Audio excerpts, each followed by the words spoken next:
Bonjour à toutes et à tous et bienvenue dans cette nouvelle capsule pédagogique où nous allons aujourd'hui traiter d'un des sujets les plus importants de votre parcours d'amélioration en vidéo immobilière. Je vais vous présenter ici les 3 types de vidéos que vous devez absolument maîtriser et utiliser dans votre entreprise immobilière en 2025 et plus largement pour les années à venir, puisqu'il s'agit de formats qui s'inscrivent dans un entonnoir de sensibilité de votre client, à vous-même et à votre entreprise. Les 3 types de vidéos que je vais vous détailler aujourd'hui vont couvrir l'ensemble de cet entonnoir. On commencera par la partie la plus large, c'est-à-dire les vidéos que n'importe qui peut voir, avec pour objectif de les accompagner jusqu'en bas de cet entonnoir, grâce à une vidéo finale qui donnera les dernières informations et les éléments nécessaires pour les inciter à vous contacter, planifier une visite et peut-être même démarrer une nouvelle vie. Les 3 formats que je vais vous détailler sont des formats que j'utilise moi-même en tant que vidéaste immobilier prestataire lors de mes tournages et qui ont donc fait leurs preuves pour les objectifs auxquels ils sont associés. Pour chacun de ces 3 formats, je vous donnerai leur nom, leur exécution globale, les éléments qu'ils doivent contenir, ainsi que les leviers mentaux qu'ils activent chez vos potentiels acheteurs. Et par extension, évidemment, chez vos potentiels vendeurs, votre clientèle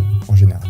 Allez, on commence tout de suite avec le premier format vidéo, celui qui se trouve tout en haut de l'entonnoir, c'est-à-dire un format vraiment générique qui ne donne en lui-même pas beaucoup d'informations détaillées sur le bien. On ne connaîtra ni la superficie, ni la localisation, ni le nombre de chambres. Ici, l'objectif, c'est uniquement d'attiser la curiosité de l'audience pour l'amener à découvrir le format de vidéo suivant. Ce premier format est en fait un enchaînement de plans un peu abstraits, esthétique, montrant des endroits du bien et donnant l'ambiance générale. Vous filmez en format portrait pour une diffusion sur Instagram, Facebook Reel et aussi sur TikTok. L'idée ici, c'est de réaliser des mouvements de caméra qui soient extrêmement lents, presque comme si c'était une photo qui bouge très légèrement. Il ne faut pas faire de grands mouvements, on réserve ça pour les formats suivants qui en montreront beaucoup plus. Réalisez 5 ou 6 plans, alignez-les dans votre logiciel de montage, puis exportez la vidéo et vous serez prêt à la publier. Ce type de vidéo joue sur un levier psychologique qui est très puissant. Il s'appelle l'effet Zeigarnik, aussi appelé l'effet d'incomplétude narrative. C'est un biais cognitif qui dit, en gros,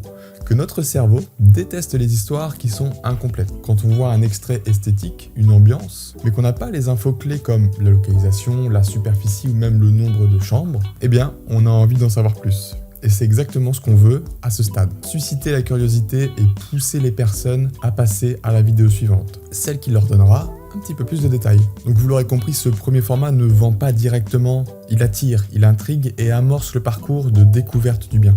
Et alors j'en profite pour faire une parenthèse, si jamais vous souhaitez apprendre à réaliser justement ces plans esthétiques pour votre communication, uniquement avec votre smartphone, mais aussi le montage vidéo, le drone, le stabilisateur, etc. Je vous invite à suivre le lien qui est dans la description, on pourra discuter ensemble d'un accompagnement personnalisé. Continuons avec le format vidéo suivant, celui qui se trouve au milieu de l'entonnoir, où l'audience commence à être intriguée par la vidéo qu'elle a vue. Elle se pose des questions, elle veut en savoir plus, et va donc probablement consulter votre profil Instagram, votre page Facebook, peu importe. Là, elle va tomber sur la vidéo du milieu de l'entonnoir.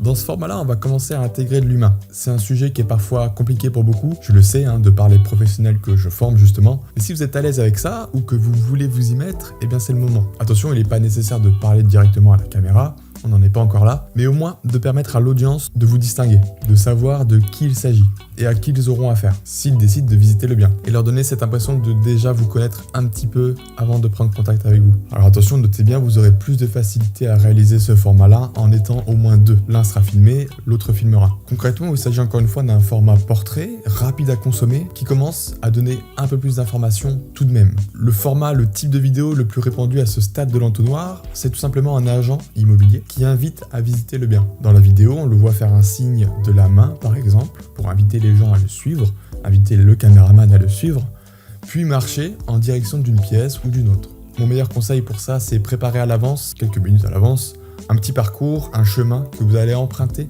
pour montrer les points les plus importants de la maison. Vraiment, le but, c'est de réussir à pitcher la maison, le bien que vous avez en vente, en montrant les pièces les plus importantes. On donne pas encore trop de détails, mais on emmène progressivement l'audience vers le bas de l'entonnoir, vers la vidéo où on va donner toutes les informations. Par exemple, et on le fait très souvent, commencer dans le jardin, passer la porte, puis montrer la communication entre le jardin et la cuisine, puis de la cuisine vers le salon, etc., etc. L'idéal, c'est de le faire en plan séquence, c'est-à-dire sans faire une seule coupure. Sinon, vous pouvez faire des coupes, mais veillez à garder un fil conducteur fluide et cohérent. Faites attention à ne pas perdre votre audience. Si vous passez derrière la maison, eh bien montrez comment on passe derrière cette maison, comment on y accède, comment on marche vers la partie arrière de la maison. Et s'il y a un élément vraiment spécifique, je sais pas, un pigeonnier par exemple, montrez-le évidemment. Dans l'idéal, cette vidéo ne doit pas dépasser 1 minute pour maximiser sa portée sur les réseaux sociaux. Ici, on active un levier fondamental dans la communication, le levier de l'identification sociale.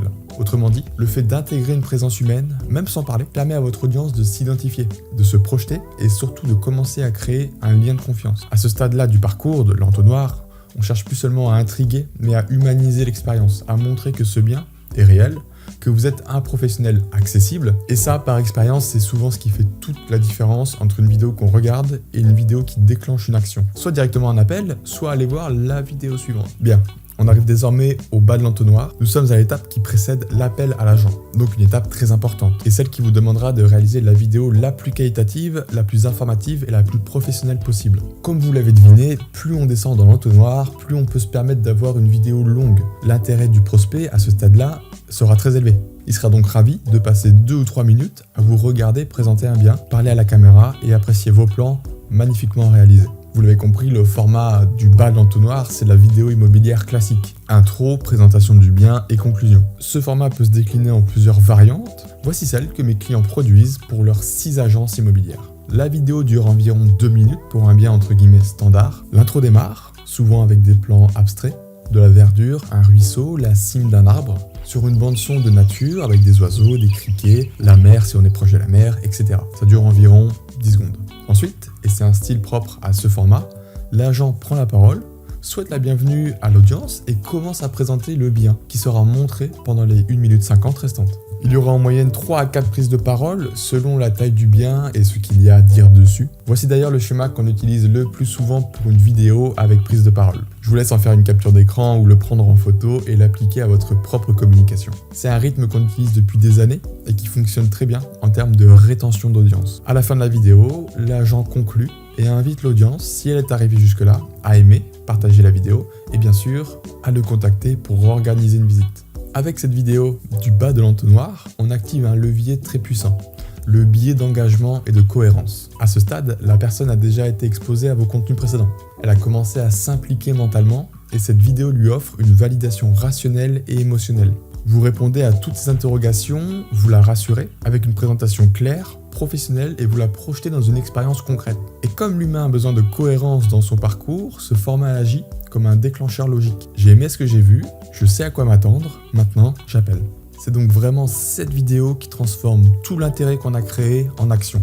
Et voici donc qui conclut cette vidéo sur les 3 formats vidéo les plus pertinents pour une communication professionnelle en 2025, en m'appuyant sur l'entonnoir de vente d'un bien immobilier ainsi que sur les leviers mentaux qu'ils activent. Ce que je vous ai présenté ici, c'est la communication optimale pour valoriser un bien immobilier.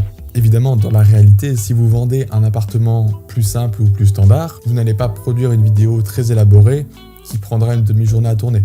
On est bien d'accord là-dessus. Vous n'aurez pas besoin d'aller si bas dans l'entonnoir. Mais maintenant, vous avez toutes les clés en main, un guide clair sur ce que vous pouvez mettre en place en vidéo lorsqu'un bien qui le mérite entre dans votre portefeuille. Et si vous souhaitez bénéficier de l'accompagnement d'un vidéaste immobilier pour apprendre à utiliser votre smartphone comme un vrai pro et produire une communication vidéo ultra professionnelle pour votre activité, je vous invite à visiter mon site, toutes les infos y sont et vous pourrez me contacter directement pour échanger. Très bon tournage à vous et à bientôt!